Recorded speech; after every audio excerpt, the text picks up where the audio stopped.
안녕하세요. 상권 읽어주는 남자 주팀장입니다. 오늘은 선거운동에 빗대서 상권과 입지 선택하는 법을 알려드립니다. 사람은 많은데 비싼 자리와 싼데 사람이 없는 자리를 놓고 항상 고민하시잖아요. 무엇을 선택하는 게 이득인지 한번 따져보겠습니다. 지역구 국회의원 선거에서 비슷한 지지율을 받고 있는 두 후보자가 있습니다. A 후보자는 당선되었고 B 후보자는 낙선을 하였습니다. A 후보자가 왜 당선이 되었을까요? 공약이 더 나았기 때문일까요? 후보의 사람 됨됨이? 과거의 행적? 정책 실행 능력? 아니면 주변 지인들이나 본인의 청렴도? 또는 지역의 토박이라서? 상대 후보 진영이 둘로 갈라지면서 어부지리로? 사람마다 다양한 의견이 있겠지만 저는 14일간 펼쳐지는 선거운동 기간 동안 더 잘한 사람이 당선됐을 것이라고 생각합니다.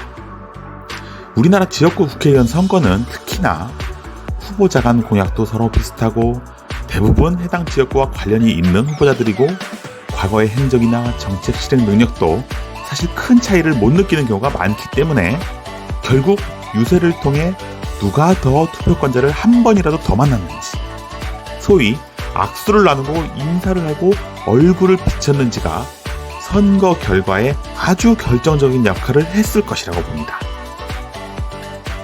친구 어머니가 30년간 시장에서 속옷 가게를 하셨는데 50년간 보수 진영 후보만 찍으시던 분이셨대요. 그런데 어느 대선 기간에 진보 진영의 대통령 후보가 이 시장에 찾아와서 또 하필 이 속옷 가게에 들어와서 마침 장사를 하고 계시던 친구 어머니와 악수를 하고 사진을 찍고 가셨대요. 어떻게 되었을까요? 지금도 친구 집에 놀러 가면 그 사진이 갑옷처럼 걸려 있습니다. 당연히 그 선거에서 어머니는 그간의 50년간의 선택도 바꾸셨을 거예요. 또 한 번은 정치에 전혀 관심이 없고 정치인들은 다 똑같다면서 선거날은 골프 치러 가신다는 실장님이 계셨어요. 그런데 어느 날 도청에서 도지사 주재로 정책 간담회가 있어서 기업인들을 초청한 자리가 있었는데 그 자리에 한번 다녀오시더니 도지사가 어찌나 똑똑하고 매너가 좋은지 모르겠다면서 침이 마를 정도로 칭찬을 하시는 거예요. 사람은 직접 봐야 알 수 있다면서 말이죠. 주변에도 이런 분들 많으시죠. 그러니 선거 기간 동안 악수 한 번 더 하고 얼굴 한 번 더 내미는 게 얼마나 중요하겠습니까? 그런데 갑자기 상권을 분석하는 제가 선거에서 유세 활동이 중요하다는 당연한 얘기를 왜 하고 있을까요? 사실 저는 유세 활동이 중요하다는 얘기를 하고 싶은 게 아니라 언제 어디서 유세하는지가 중요하다는 얘기를 하고 싶어요. 또 이렇게 유세 활동을 언제 어디서 해야 할지 고민하는 것과 커피 전문점을 어디에 차릴지 고민하는 것이 아주 유사하다고 생각합니다.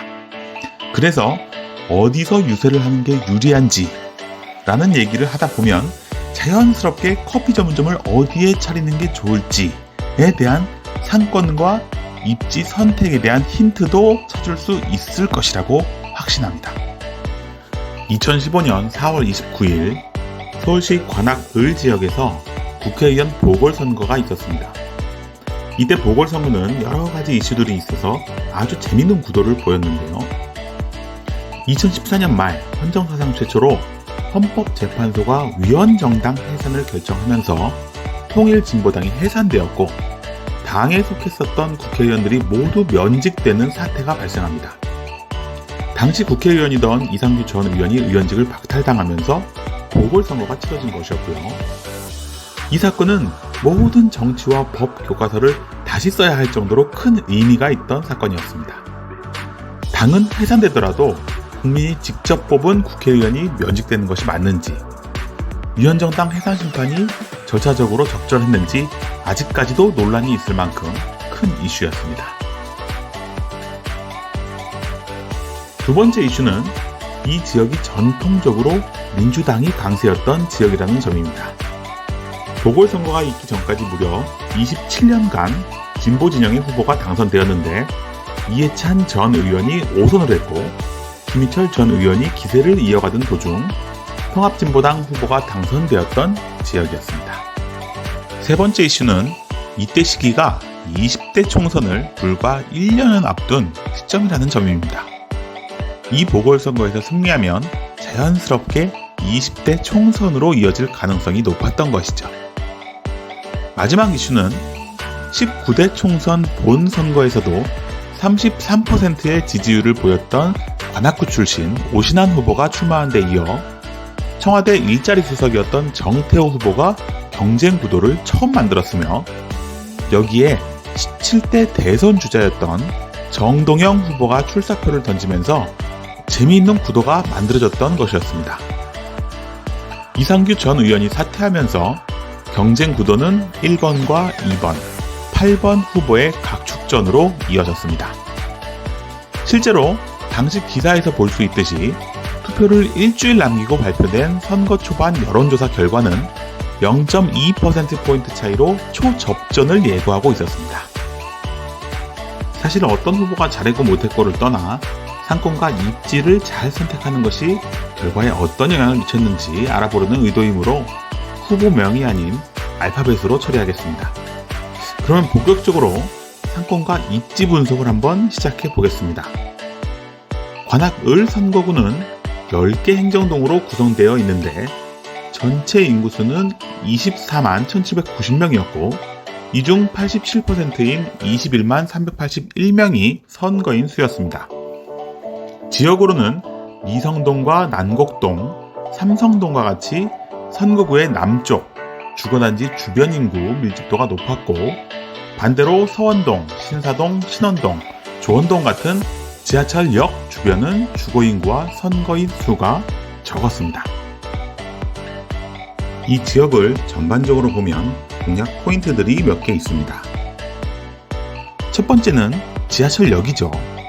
신림역과 신대방역이 사람들을 가장 많이 만날 수 있는 주요 포인트입니다. 두 번째는 주요 상권인데요. 신림역 3, 4번 출구 방면 안쪽으로는 신림동 명물인 순대촌을 비롯해서 신림역 먹자골목이 형성되어 있습니다. 또 고시촌 주변으로는 녹두거리라는 대학 학원과 상권도 형성되어 있죠. 세 번째는 전통시장입니다.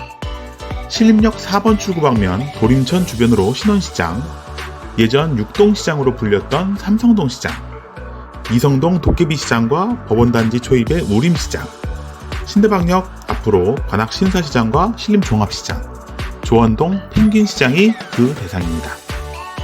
마지막으로는 주요 거주지인데요. 신림역에서 내려오다 보면 바로 형성되어 있는 동부아파트, 미림여고 입구의 현대아파트, 서울대 주변으로 권영아파트와 삼성산 올라가는 길로 산장아파트, 삼성산 주공아파트, 관악산 휴먼시 아파트 단지가 형성되어 있습니다. 신림 프로지오 아파트와 법원단지 주거 밀집도도 굉장히 높은 편이고요. 후보들은 어디를 선택했을까요? 모든 후보가 14일의 선거 기간을 어디서 어떻게 활용했는지 세세하게 알 수는 없지만 확실한 것은 아침과 저녁만큼은 지하철역 앞에서 유세를 했다는 사실입니다. 짧은 시간에 유권자를 가장 많이 만날 수 있는 장소이기 때문이죠. 자, 여러분이 후보였다면 신림역에서 유세하시겠습니까? 신대방역에서 유세하시겠습니까? 사실 신림역은 신대방역보다 상권의 형성도나 지하철 이용량 등에서 훨씬 앞서 있습니다. 선거 기간이었던 2015년 4월 15일부터 투표 전날인 4월 28일까지 14일 중에 평일 기준으로 신림역 승하차 인구수가 신대방역보다 3배는 많습니다. 또 평일 이용량이 신림역은 30%, 신대방역은 40% 정도 많게 나타나는데 신림역이 그만큼 주말에도 덜 감소한다는 뜻으로 이해할 수 있습니다. 신대방역에서 시간대별로 승차한 인원수와 하차한 인원수를 비교해보면 그래프와 같습니다. 아침 7시부터 9시까지 출근하는 사람이 몰리고 저녁 6시부터 8시까지는 퇴근하는 사람이 몰리는 모습을 볼 수 있습니다. 좀 더 보탠다면 아침 10시까지도 꽤 많은 사람이 출근하기 때문에 이때까지는 후보가 선거운동을 해도 꽤 효과적이겠네요. 신림역도 신대방역보다 두세 배 많은 사람이 출퇴근한다는 사실만 제외하면 시간대별로 유사한 패턴을 보이고 있습니다. 지하철역에서 유세를 한다고 했을 때 또 한 가지 알아야 하는 사실은 버스 노선과 정류장의 위치입니다. 이 근방에서 버스를 이용해 지하철역으로 가는 방법은 크게 두 가지인데, 지금 그림 그리는 것처럼 삼성산 주공아파트를 거쳐서 신우초등학교 미림여고를 거쳐서 미림여고 입구, 그리고 쑥고개, 그리고 서원동 주민센터를 지나 이렇게 신림역으로 유입되는 방법이 있고요. 그리고 서울대 쪽에서 시작을 해서 녹두거리 쪽을 지나 대학동 주민센터를 지나면 이 미림여고 입구에서 다시 합류를 하게 돼서 또 똑같이 신림역으로 유입되는 코스가 있습니다. 또 한쪽에 마을버스가 있는데, 마을버스에서는 삼성산 주공아파트에서 시작해서 광신고등학교 앞을 지나 미림여고보다 한 칸 뒤에 있는 골목으로 삼성동 시장을 지나 여기서는 비슷하게 합류를 해서 쑥고개를 지나는데, 여기서 이제 터널 쪽으로 조금 빠졌다가 이렇게 조금 돌아서 신림역의 4번 출구 방면에 세워주는 노선이 있습니다. 자, 이게 신림역으로 유입되는 여러 가지 이제 방법들이고요. 그래서 거의 유사하게 신림역으로 들어가는 루트를 보실 수 있고요. 두 번째 방법은 관악산 휴먼시아 아파트에서 시작해서 버스 종점을 지나 남곡동 그리고 남곡 사거리를 지나 신대방역으로 바로 이렇게 유입되는 버스 노선이 있습니다.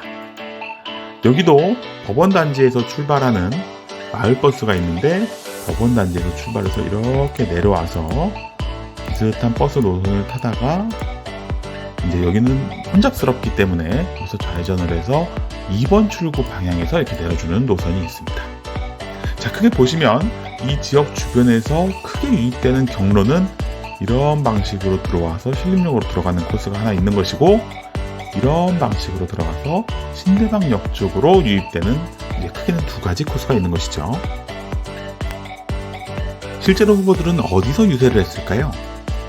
먼저 신림역을 보면 출근 동선은 오른쪽 편이기 때문에 꽤 많은 후보들이 버스 정류장에서부터 지하철역에 이르는 도보거리에 선거원들과 함께 나와 유세를 했습니다.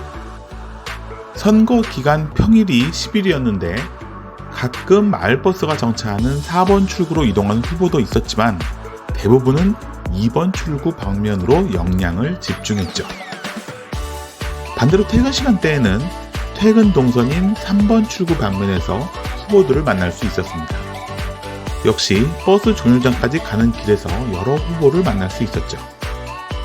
가끔 4번 출구 방면으로 나가 먹자골목 상권으로 유입되는 젊은 층을 공략하는 후보들도 있었습니다.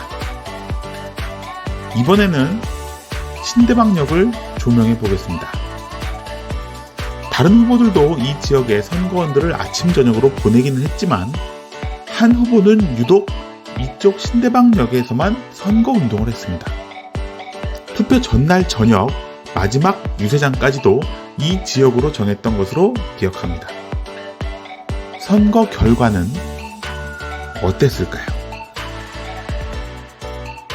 최종으로는 여기 신대방역에서 유세하던 후보가 초기 여론조사 결과와는 달리 2위 후보와 9.7%포인트 차이를 내며 당선되었습니다.